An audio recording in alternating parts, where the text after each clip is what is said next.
A partir deste horário, a Porto FM apresenta Programa Rio Mar Bruno.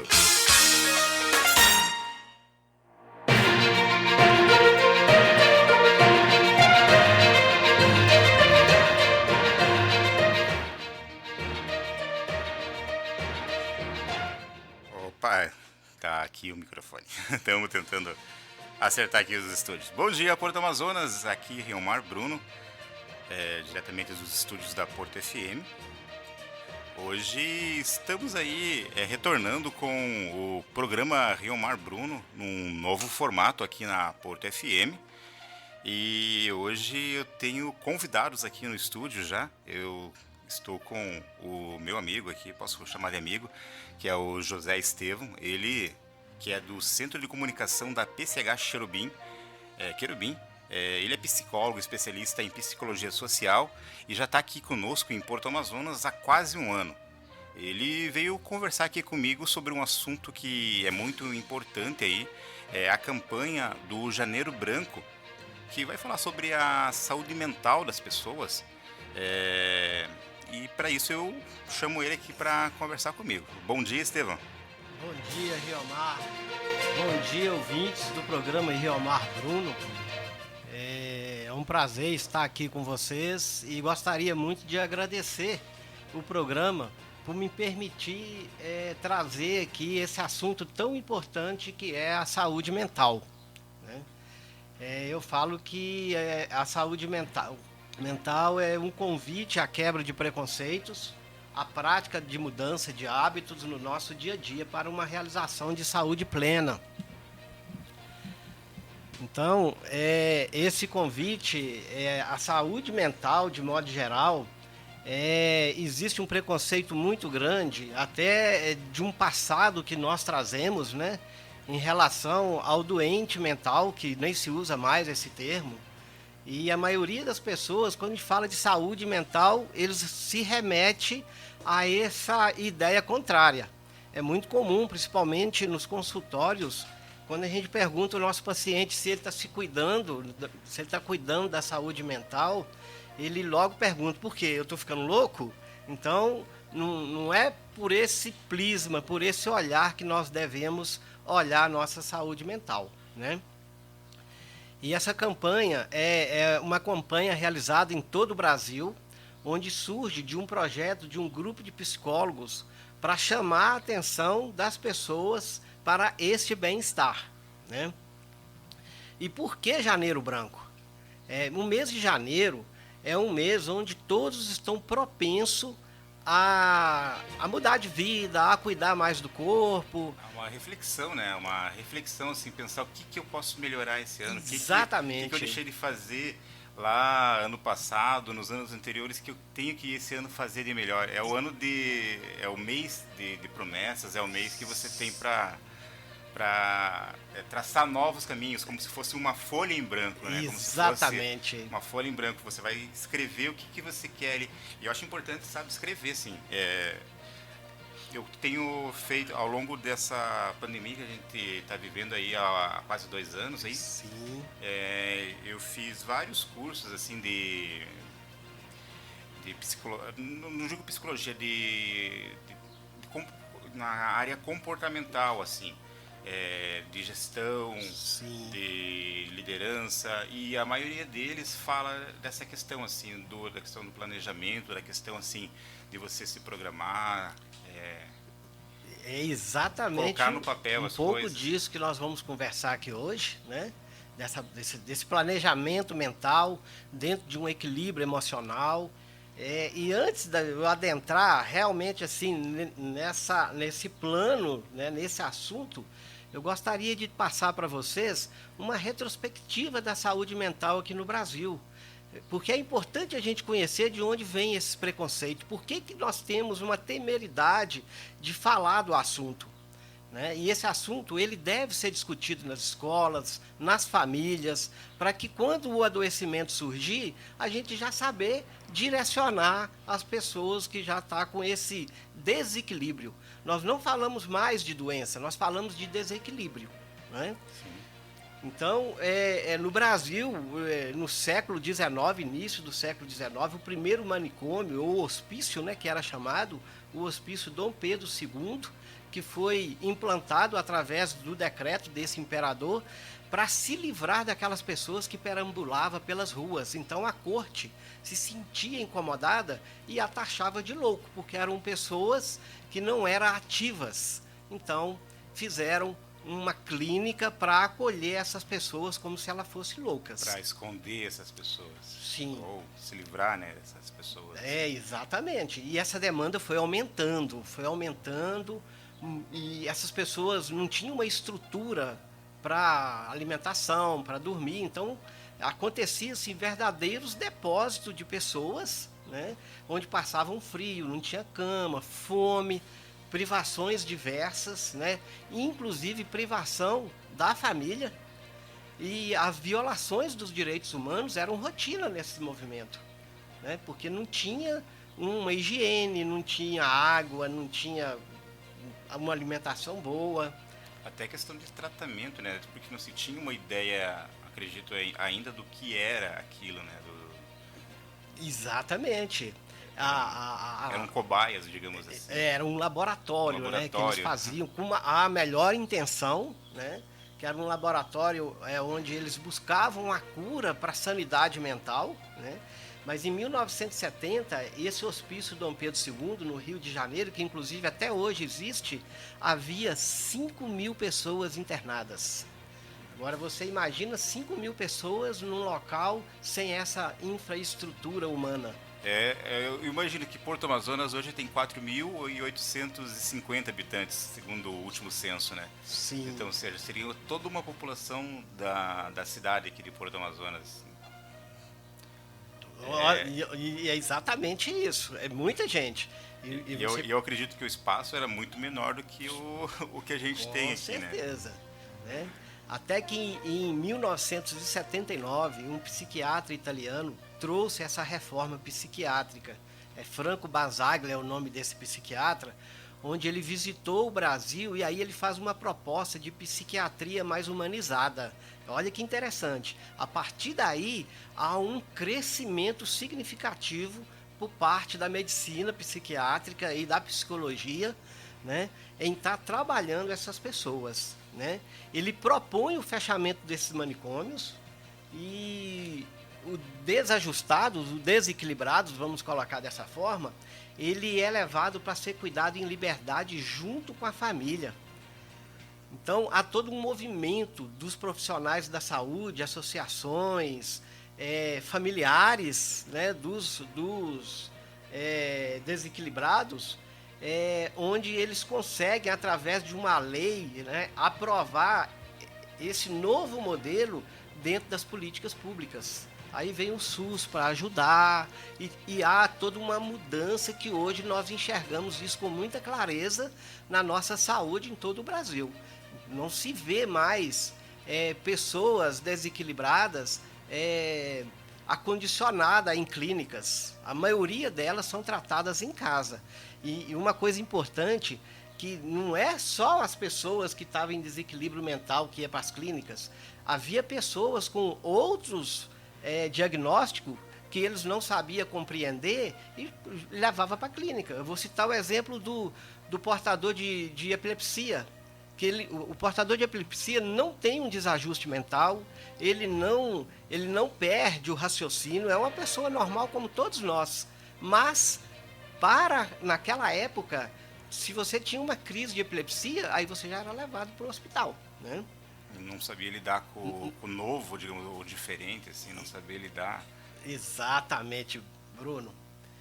E por que eu trago esse contexto histórico, pessoal? É justamente para a gente entender, quebrar esses preconceitos que já foram criados, que de uma certa forma, dentro da cultura, nós herdamos essas informações e ela vem até de forma inconsciente. Nós temos medo de falar do assunto, mas nem sabemos por quê que temos esse medo, né? E a partir do momento que nós clarificamos isso para a sociedade, nós vamos responsabilizar cada um pela própria saúde. Nós não vamos colocar mais essa responsabilidade do equilíbrio na mão de uma clínica, porque cada um pode fazer um pouco para estar em equilíbrio.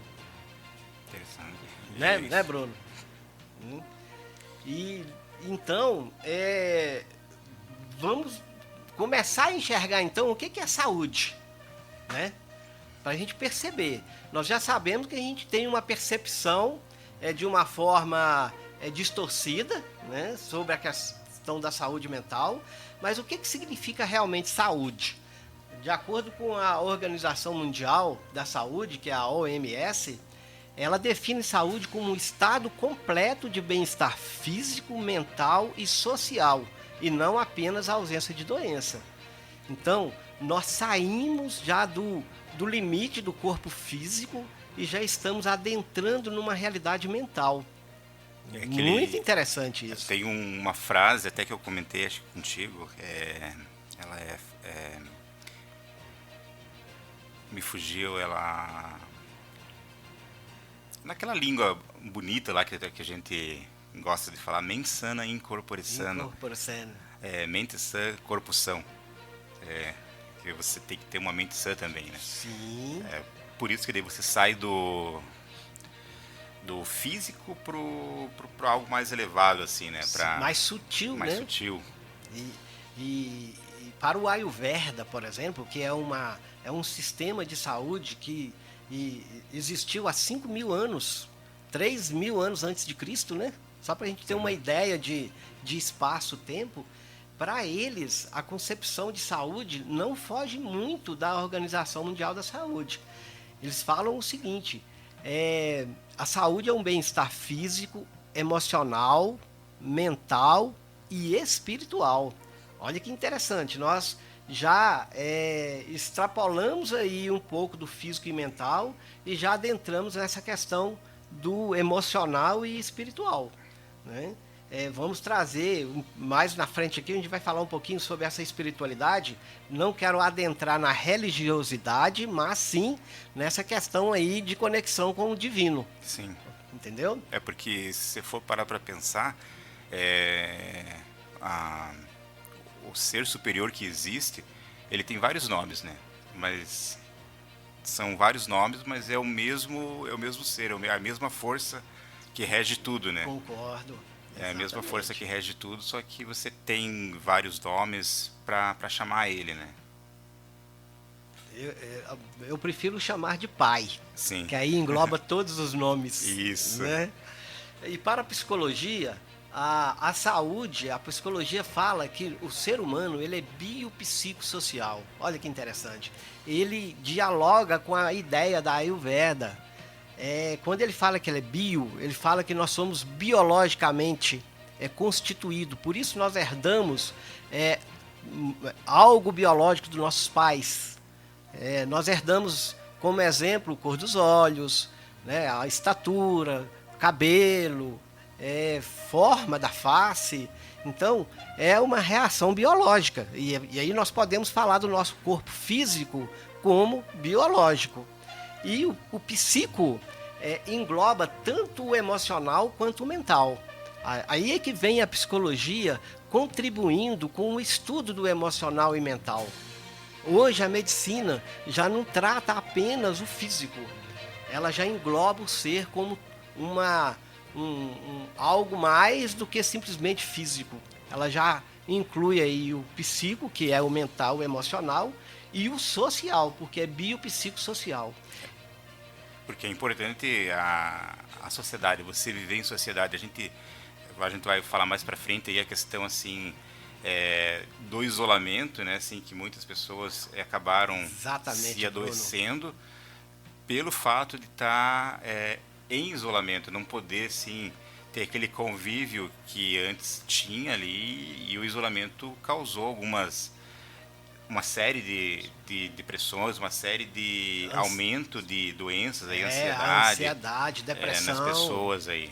A gente vai conversar um pouquinho mais para frente sobre isso, mas tudo, você vê, ele vai se conectando, né? Tudo verdade. E quando nós falamos da necessidade do equilíbrio, né, é uma conexão de todas essas realidades, né? E que eu vou falar um pouquinho agora sobre o corpo físico, né?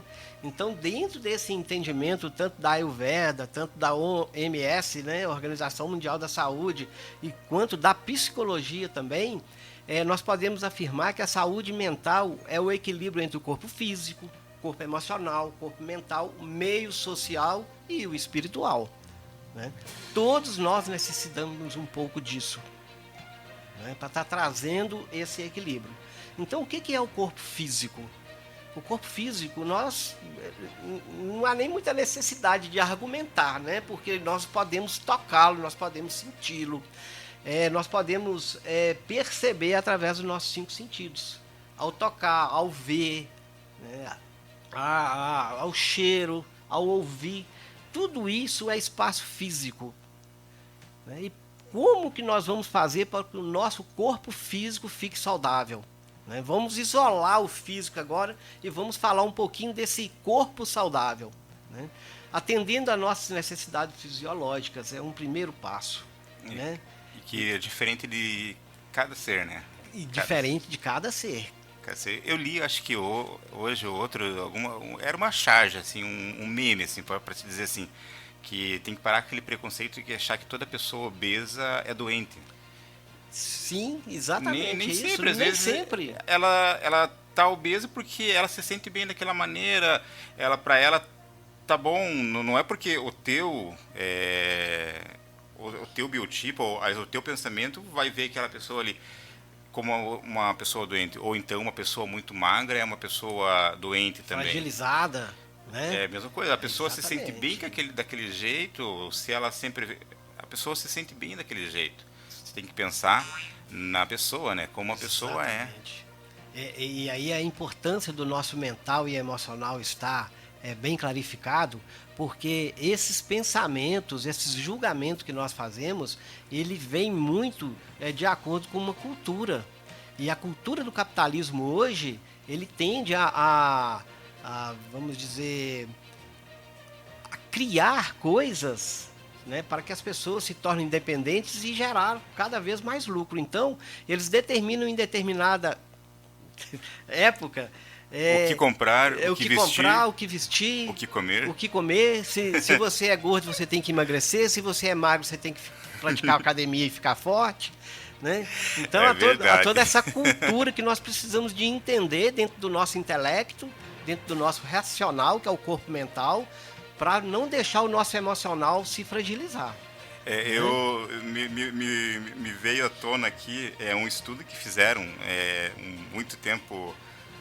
não, alguns anos atrás, assim, com belezas, falar sobre belezas. Eles pegaram uma foto de uma pessoa, de um homem e de uma mulher, e deixaram aquela foto normal, assim, do rosto da pessoa, e levaram em cada tipo de cultura, assim, lá na África, no Japão, em todos os continentes, todos os países, e foram traçando. E daí cada pessoa, assim, convidaram um grupo de pessoas de ambos os sexos para traçar qual que seria o rosto ideal daquela pessoa ali. E o mesmo rosto, digamos, do mesmo personagem, ele ganhou várias formas de acordo com cada cultura. De repente, numa cultura lá, teve que cobrir os olhos, teve que ganhar barba, o homem teve que ganhar barba, a mulher teve que ganhar um cabelo curto, ganhar algumas joias, e tudo a mesma face, ela foi desenhada de várias maneiras, assim, para atender várias culturas, assim. E eu achei muito interessante esse estudo, assim. Foi uma das coisas mais interessantes, assim, que eu li. Uhum. Mas assim, o que nós podemos fazer para que o nosso físico permaneça saudável, a prática de esporte, né, o descanso, não só trabalho, tem que ter um momento do descanso, do lazer, de uma boa alimentação, né, água saudável. Então tudo isso são coisas que dependem da nossa decisão. Hoje a gente vive num mundo plugado, né? A gente tem que se desconectar, assim. É difícil, mas a gente tem que, às vezes, desligar o celular. Desligar um pouco dessas realidades para a gente estar olhando para nós mesmos. Isso. Né? E é difícil. É o convite que a psicologia faz a todo momento, né? Sim. E, inclusive, tem uma frase muito interessante que é milenar e todos conhecem, né? Que o grande filósofo diz: conheça a ti mesmo. A partir do momento que você se conhece, você vai saber das suas necessidades, vai saber do que você é capaz e assim por diante, né? E aí vem o emocional, o campo emocional também como um fator importante na nossa sobrevivência, né? Além do corpo físico, é a morada das nossas emoções, dos nossos sentimentos, né?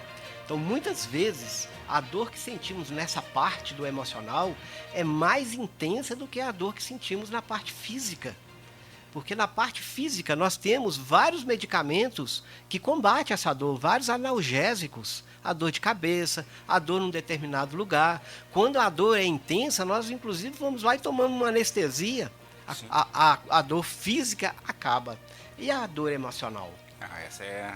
Né? Ela às vezes é muito mais intensa, muito mais demorada para acabar. E quando essa dor perdura, essa dor emocional, ela é sentida nesse corpo físico. A neurociência nos mostra que as dores emocionais desencadeiam reações químicas no nosso corpo que podem causar inflamações e enfraquecimento no nosso sistema imunológico. A gente vê isso muito agora no momento de pandemia, onde há um desequilíbrio emocional, né? E o nosso sistema imunológico, radicalmente, ele vai lá para baixo. Ele cai de forma significativa. Né?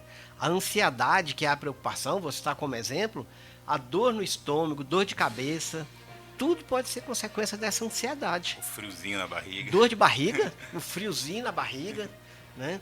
Tudo consequência de uma dor emocional, que é a ansiedade. E a gente já sente no físico. A gente sofre, às vezes, muito por antecipação, né?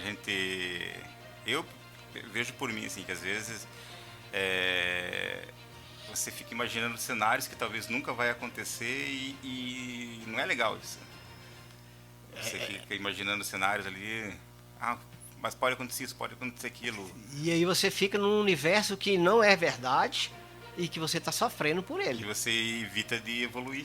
Você não... Exatamente, Bruno. Você evita de evoluir ali, você não vai para frente. Sim. E isso eu aprendi assim a me controlar, assim. Hoje eu consigo não mais traçar esses cenários inimagináveis, assim, não. Vai, vamos. Sim. Vamos deixar acontecer. Exatamente. Então, esse corpo emocional, ela é a sede de todos os nossos sentimentos. Né? Eu vou citar o sentimento de raiva, medo, frustração, tristeza, ansiedade. Só aqueles sofrimentos que nos trazem desequilíbrio. Mas também ela é a sede dos outros sentimentos, sentimentos bons, como alegria, felicidade, compaixão, afeto, confiança, empatia, esperança. É uma questão de escolha. É por isso que é importante você se clarificar. Porque naquele momento, se você escolhe estar num sentimento ruim, você vai trazer adoecimento.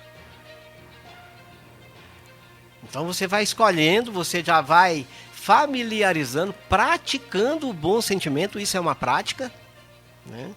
E você praticando esse bom sentimento, você pode inverter o seu estado mental para beneficiar o emocional e o corpo físico, né? Existem 3 etapas para lidar com essa dor emocional. A primeira etapa é observar as próprias emoções. É você olhar para você, conheça a ti mesmo, ver por que você está sentindo essas emoções. Emoções de tristeza, de raiva. Aconteceu algum fato para você estar sentindo essa emoção? Não. Então, é um sinal de alerta. Será o início de uma depressão, uma ansiedade? Então, olhe para você mesmo. Se desligue um pouco da realidade lá fora, olhe para as suas emoções para você detectar isso. A segunda etapa é validá-las. Quando você fala assim, estou triste. Não, estou nada, não, estou alegre. Eu preciso estar alegre. Não é dessa forma. Não é conectar com a alegria dessa forma. É olhar para a sua tristeza, né, com responsabilidade e pensar, por que eu estou triste? Eu estou triste porque aconteceu, vou dar um exemplo chato, uma morte em família. Ok, você tem motivo para estar triste. Isso não é uma depressão. Mas se isso perdurar por muito tempo, aí sim você precisa de um acompanhamento, você precisa de ajuda. Porque quando acontece algo como esse fato que eu disse na nossa vida, é normal o ser humano passar por todos esses sentimentos de tristeza, de ansiedade, de medo, né? O que ele não pode é persistir.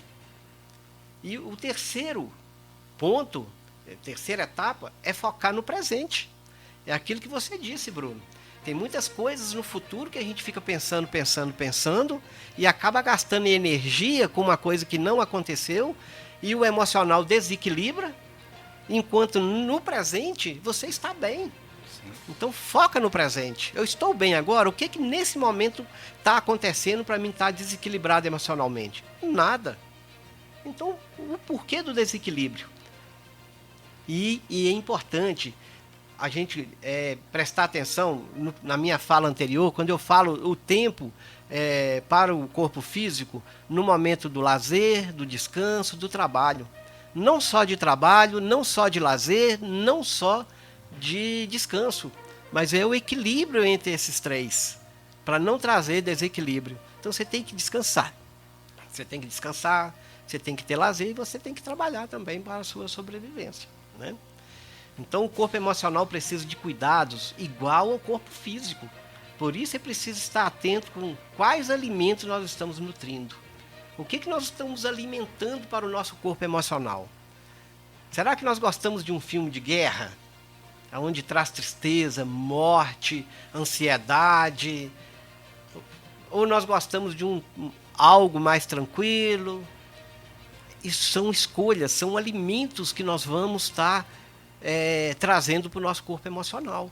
É um movimento, é uma experiência que eu estou fazendo, aonde eu sinto raiva. Como é que eu posso mudar isso?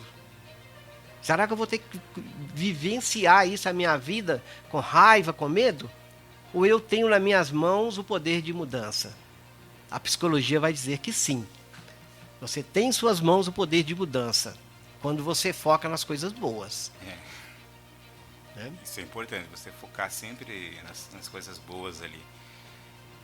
Exatamente. E aí um pouquinho do corpo mental, só para a gente entender rapidamente, é a nossa razão. E a nossa razão, ela é pautada dentro do corpo emocional. Se eu estou triste, o que o meu mental vai dizer?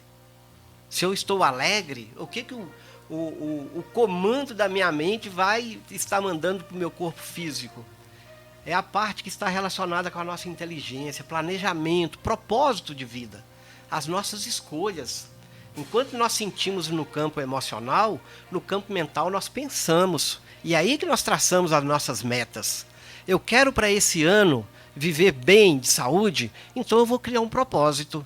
É a mente que cria o propósito. E você pode escolher um bom propósito. Você pode sair desse emaranhado de pensar angustiado. Você pode criar o seu determinismo aonde eu quero e vou pensar e o meu propósito esse ano é esse. Por isso do janeiro branco, né? É a nossa parte intelectual. Da mesma forma que o nosso físico e emocional são alimentados, a nossa mente também ela é alimentada. E que tipo de conhecimento e aprendizado que nós buscamos? São coisas saudáveis? Começa a pensar no nosso dia a dia. Isso é construído desde a hora que a gente acorda até o momento que a gente vai dormir. Qual é o meu propósito de vida? Como que eu faço as minhas escolhas? Eu faço as minhas escolhas no momento de raiva, de medo, de insegurança? Eu tomo decisões nesses momentos? É importante não, nesses momentos, nem quando você está tão alegre, nem quando você está tão triste, você tomar decisões. Exatamente. Porque você pode ser influenciado aí pelo momento ali, pelo sentido ali. Você tem que estar ponderado, sempre com a mente ponderada, para poder tomar algum tipo de decisão, né? Exato, exatamente, Bruno. E aí que a gente traz, a psicologia traz esse equilíbrio do campo mental, campo ou corpo, não importa, né? Do corpo mental, do corpo emocional, do corpo físico. Os orientais falam que eles dão um exemplo do nosso ser como uma cebola. Aí eles falam o seguinte: corta uma cebola no meio. O núcleo dessa cebola é o nosso corpo físico, é o mais denso, é o mais palpável.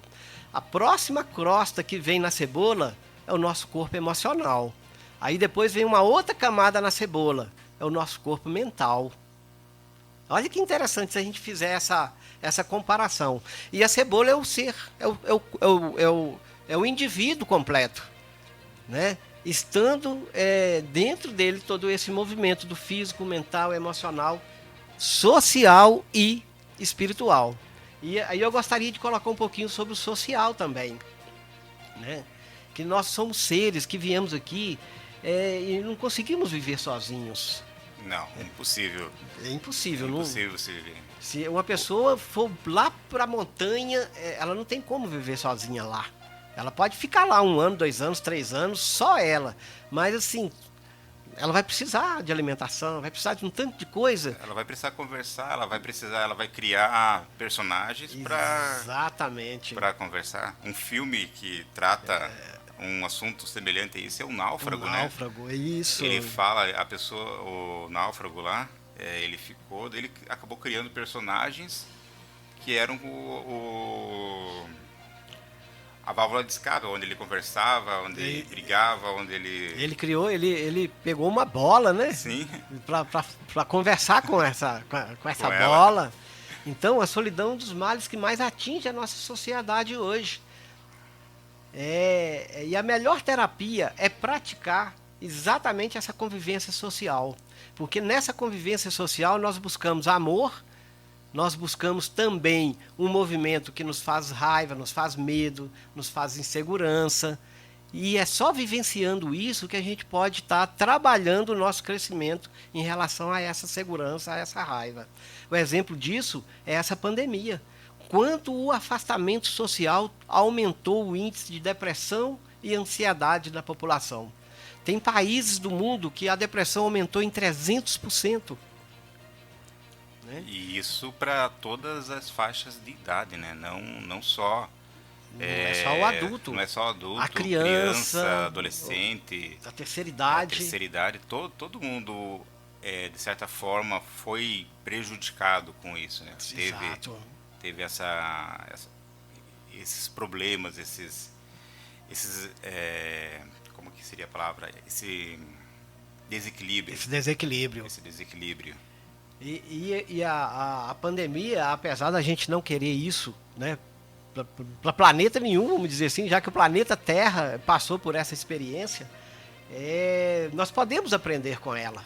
Sim. Né? Porque nós conseguimos vivenciar todas essas angústias nesse período de pandemia. E o que ela pode nos ensinar? A lidar com esses sentimentos. Todos nós sentimos medo, todos nós sentimos ansiedade. Nesse momento de pandemia, quem ficou com um pouquinho de medo? Um pouquinho não, muito medo. Então, vivenciando isso, a gente vai olhar para essa nossa experiência e nós vamos crescer com isso. Né?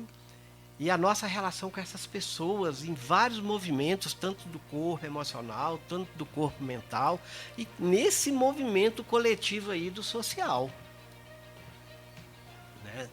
E aí, o campo espiritual, ele vem nos trazendo uma coisa fantástica, porque, como eu disse no início, não adentrando dentro de uma realidade de religiosidade, né? Existe uma pesquisa científica, até aqui no Brasil, feita no estado do Rio e São Paulo, em alguns hospitais, onde eles catalogaram vários doentes, e daqueles que participavam de uma religião, que tinha sua oração para o seu Deus, acreditava, né, nos seus protetores, no anjo da guarda e etc. E daqueles pacientes que não acreditavam em nada.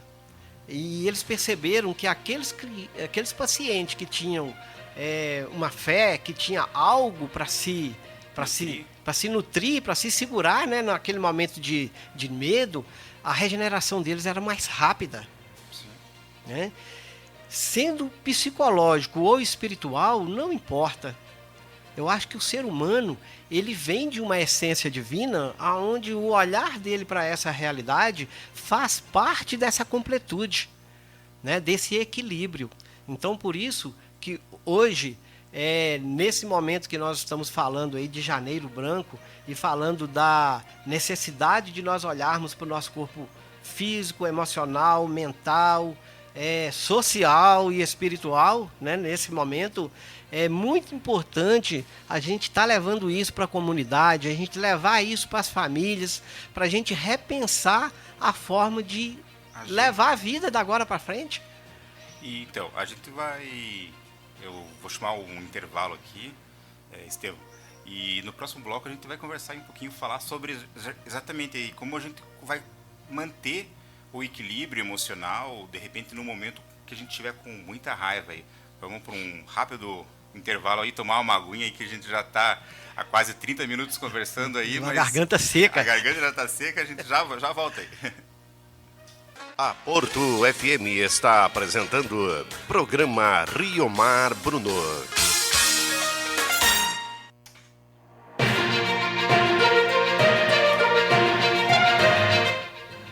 Eu não falei que era rápido o nosso break, aí a gente já se revigorou aí, tomou nossa aguinha aí, que é importante você tomar a sua água aí para manter a tua saúde boa, né?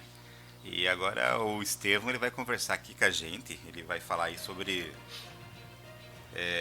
como manter o equilíbrio emocional em um momento que a gente está com raiva. Como que a gente consegue fazer isso? Porque muitas vezes a gente dá um start, um estado nervoso, você de repente quer tomar uma atitude precipitada ali, né? E daí depois você vê que não é nada daquilo, você de repente se pré-julga uma situação ali, acontece alguma coisa. E é uma pergunta muito pertinente a esse tema que nós estamos discutindo aqui. Em primeiro lugar, você com raiva não é o momento de você tomar nenhuma decisão. Aguarde passar a raiva. E a raiva, como todo o sentimento de medo também, né? O sentimento de insegurança, ela é passageira, ela não persiste. Eu tenho trabalhei antes desse empreendimento com adolescentes que iam prestar vestibular, né? Os pré-vestibulando, e o que eles buscavam nos encontros de grupo era saber como diminuir a ansiedade na hora de fazer a prova. É estudado que com ansiedade o índice de erro numa prova de vestibular ela pode chegar a 50%. Nossa. Então a pessoa conhece a matéria, conhece todo o material que dali, mas dá branco. Ela começa a fazer a prova e não vem nada na cabeça, isso é devido à ansiedade. E a gente trabalhava muito com a respiração. E a respiração é interessante, inclusive existe alguns exercícios, né, do Oriente, eu aprendi alguns no Oriente através de estudo, né, nunca tive no Oriente não, mas gostaria muito de ir, que a respiração, ela acalma, ela tranquiliza, porque ela oxigena todo o nosso sistema. Então, quando você respira, cada célula sua, ela é beneficiada com uma nova oxigenação, com um oxigênio novo, aonde permite que ela expurga ali naquele momento o que vem o oxigênio e depois vamos dizer assim, os malefícios da célula, né? Que é o processo de limpeza. Então, nesse momento, a nível celular, você tranquiliza. A sua mente tranquiliza, você fica mais tranquilo através da respiração. Então, tem um exercício que quando você estiver com muita raiva, você respira profundamente por 7 vezes. Inclusive a gente via em desenhos antigos, em desenhos assim, que a hora que a pessoa ficava nervosa, ela pegava um saquinho e colocava na boca e 10 vezes ali, né? Exatamente, assim, a oxigenação mesmo do cérebro. É legal assim que você pega assim coisas tão simples assim que a gente diz, um desenho para criança, mas ele traz um ensinamento ali tão grande, né? Assim, muitas vezes assim, é um desenho tão simples, mas traz um ensinamento tão grande. E isso é tão verdade que no avião tem um saquinho, né?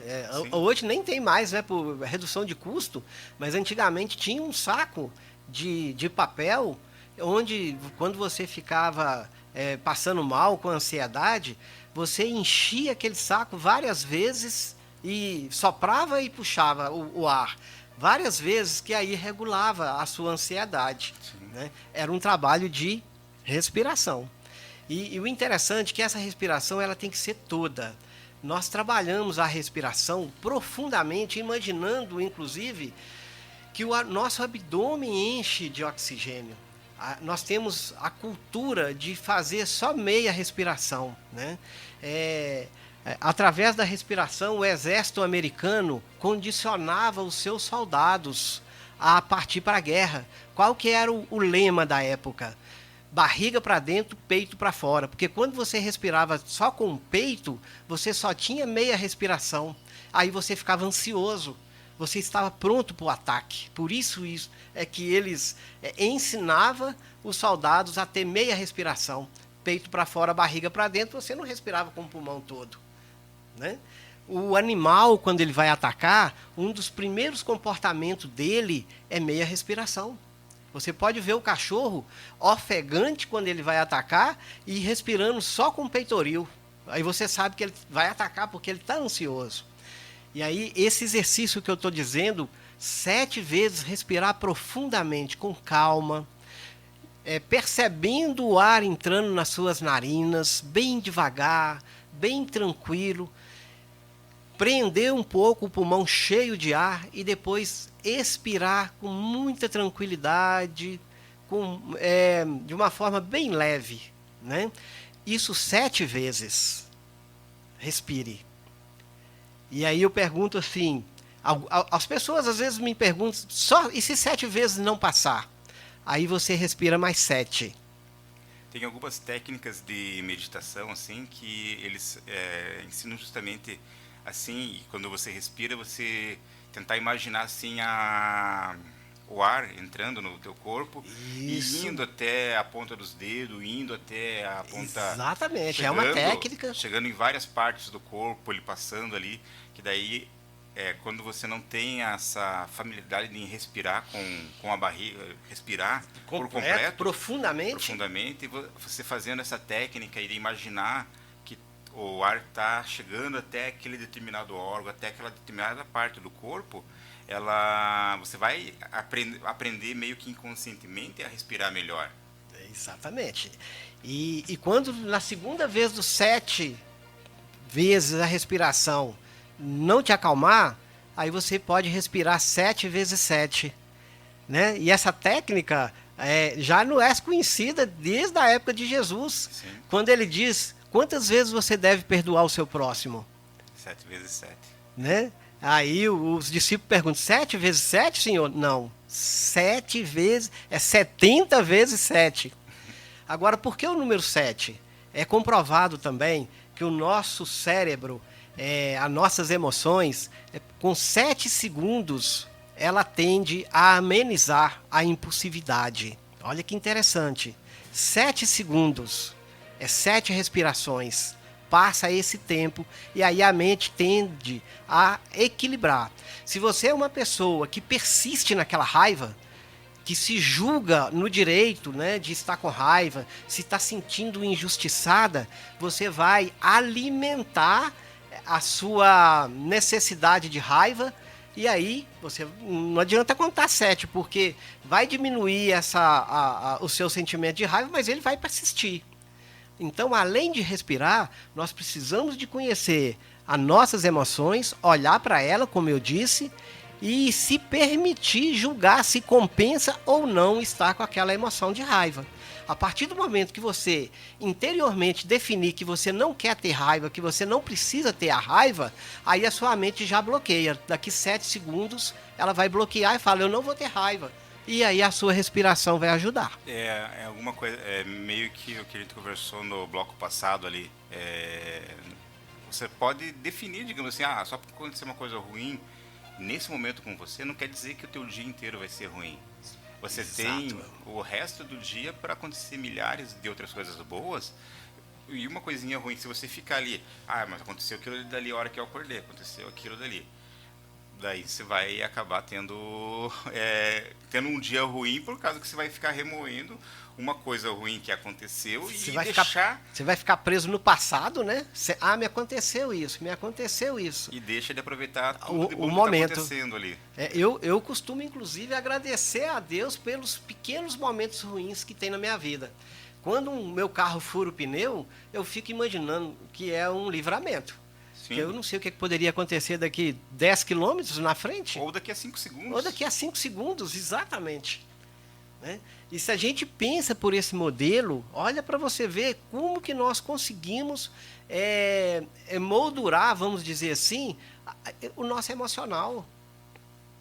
Né? Eu vi um vídeo há pouco tempo, até de um adolescente, onde ele pergunta assim, o que você tem praticado? Porque isso é uma prática. Você tem praticado a raiva? Porque se você tem praticado a raiva, todo o seu dia vai estar no contexto do que você está praticando, vai ser de raiva. Você tem praticado o medo, vai só aparecer coisas que te traz medo, porque é isso que você está buscando. Mas você tem praticado o amor? A felicidade? E aí, quando eu falo que é uma questão de escolha. Porque mesmo com raiva, você não perde o seu raciocínio. Você, naquele momento, pode respirar 7 vezes e dizer, eu não quero isso para mim. Sim. E o resto o seu organismo vai fazer. Não é verdade? Isso já responde a pergunta que eu ia fazer, né? Como nutrir minha mente com coisas saudáveis, né? Ah, sim, mas eu gostaria até de complementar um pouquinho, se der tempo. Né? Tem ainda alguns minutinhos aí antes do programa. Porque quando a gente fala quando a gente fala de nutrição, a gente está falando de alimentar, né? E escolher essa alimentação, essa nutrição também é muito importante.